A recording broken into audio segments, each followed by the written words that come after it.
Assalamualaikum warahmatullahi wabarakatuh. Uh, untuk kali ini saya akan membahas tentang bagaimana menurunkan berat badan. Nah, kelebihan berat badan sendiri dapat diketahui dari kita mengukur dari BMI yang kita lakukan. Nah, untuk mengukur BMI sendiri dapat dilakukan dengan mencari di internet BMI kalkulator. Kita harus memasukkan umur, yang pertama umur, yang kedua berat badan, yang ketiga tinggi badan. Nah, dalam kategori BMI itu sendiri ada sekitar 8 kategori. Yang pertama underweight, yang kedua healthy weight, yang ketiga overweight, yang keempat under health, overweight, obesitas yang pertama, lalu obesitas kedua, dan obesitas ketiga. Nah, kelebihan berat badan sendiri diakibatkan karena kalori harian, kalori yang masuk lebih besar daripada kalori yang keluar, dan itu terjadi selama berbulan-bulan bahkan bertahun-tahun. Nah, penumpukan lemak sendiri dapat pertamanya akan terjadi dalam perut, lalu ke paha atau bagian belakang paha. Nah, seterusnya akan menyebar ke seluruh tubuh. Nah, dalam menurunkan berat badan sendiri, tentunya kita menginginkan hanya lemak yang berkurang. Nah, bagaimana? Dalam menurunkan berat badan sendiri, tentunya kita hanya menginginkan kadar lemak yang berkurang, tidak dengan dengan massa otot yang ikut terjadi penurunan. Nah, untuk menurunkan berat badan sendiri,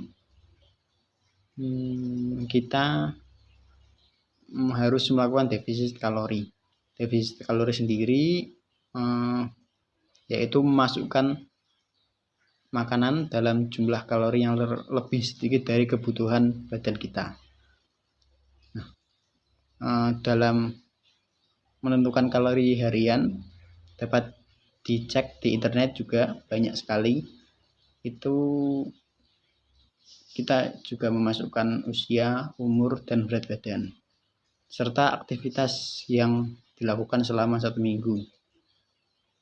Setelah mengetahui berat badan, setelah mengetahui kalori harian, yang perlu dicari lagi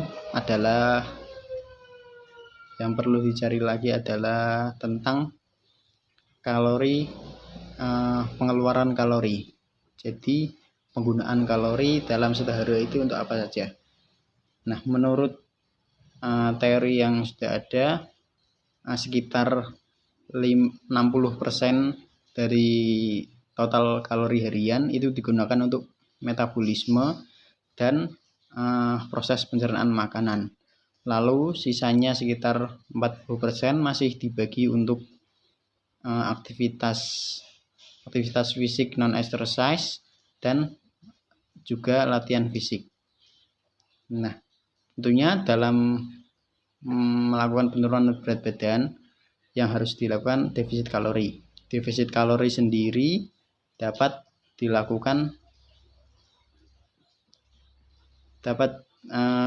terjadi dengan 3 cara. Yang pertama, kita menurunkan makanan, menurunkan asupan kalori. Yang kedua, meningkatkan aktivitas.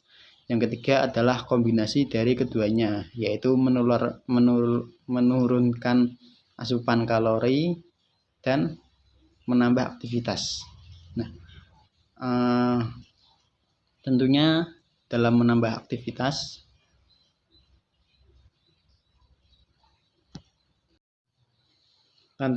dalam menambahkan aktivitas olahraga yang disarankan adalah olahraga beban dan olahraga kardio. Nah, jika ada yang bertanya lebih baik mana antara olahraga beban dan olahraga kardio, jawabannya adalah lebih baik dikombinasikan antara olahraga latihan beban dan olahraga kardio. Untuk pembagiannya sendiri, olahraga beban dapat dilakukan 3-4 kali dalam seminggu. Lalu olahraga kardio dapat dilakukan 2-3 kali dalam seminggu. Nah, untuk durasinya itu disesuaikan. Nah, olahraga beban sendiri dapat durasinya mungkin 60 menit sampai 90 menit per sesi latihan. Untuk kardio mungkin sekitar 30 menit per satu sesi latihan. Lalu untuk apa sih kita perlu menurunkan berat badan? Nah, menurunkan berat badan sendiri sangat diperlukan untuk orang-orang yang sudah memiliki BMI overweight ataupun obesitas tingkat 1, 2, ataupun 3. Nah, selain untuk looks atau penampilan, menurunkan berat badan sendiri bermanfaat untuk menghindari dari penyakit-penyakit tidak menular seperti diabetes mellitus, serangan jantung, stroke, dan lain-lain. Nah, sebagai tambahan, BMI sendiri tidak sepenuhnya menjadi tolak ukur yang akurat.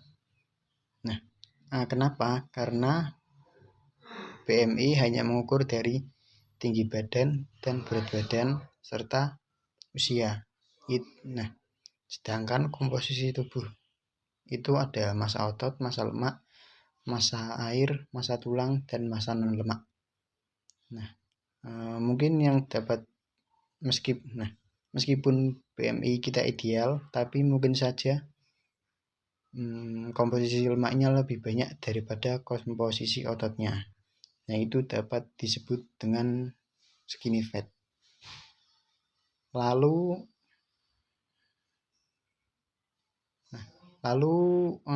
untuk pengukuran lainnya tentang mendapatkan berat badan ideal, yaitu kita tes laboratorium komposisi tubuh.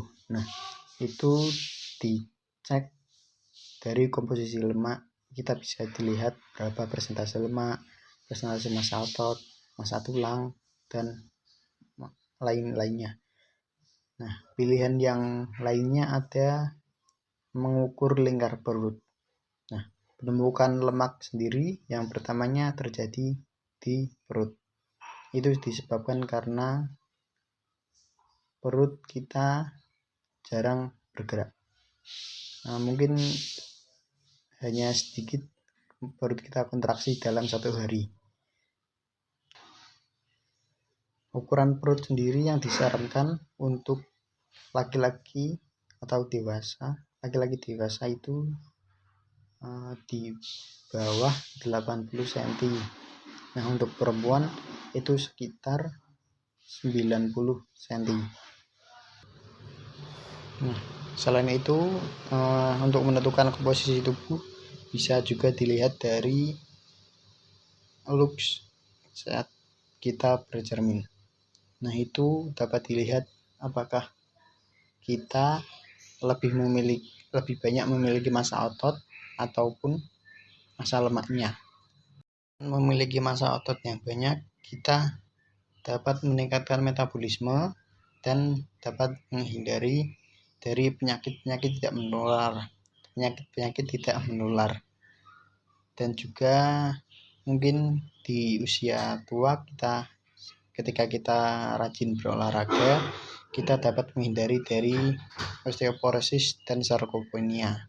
Osteoporosis adalah penurunan kepadatan tulang, dan sarkopenia sendiri itu penurunan massa otot. Nah, agar penurunan massa otot tidak terjadi secara signifikan, kita harus berolahraga. Sekian yang dapat saya sampaikan. Intinya dalam menurunkan berat badan diusahakan hanya kadar lemak tubuh yang berkurang, tidak dengan massa otot ataupun cairan tubuh. Sekian dari saya. Assalamualaikum warahmatullahi wabarakatuh.